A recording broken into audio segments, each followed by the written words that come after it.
course, Kaloy, your performance was just, and it deserved 2 gold medals. And that's how high a standard that we have reached. At ngunit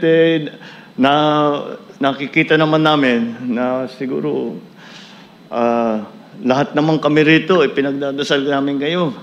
At saka isa lang irereklamo ko sa inyo lahat at napuyat ako ng 2 linggo akong puyat para manood ng sari-saring mga event.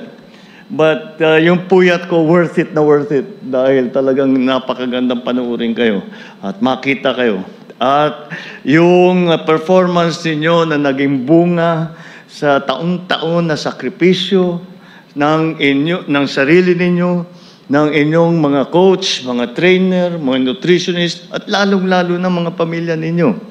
At alam naman natin, walang mananalo na atleta na hindi suportado ng katakot-takot na karaming tao na walang iniisip kung paano kayo tulungan para maging successful.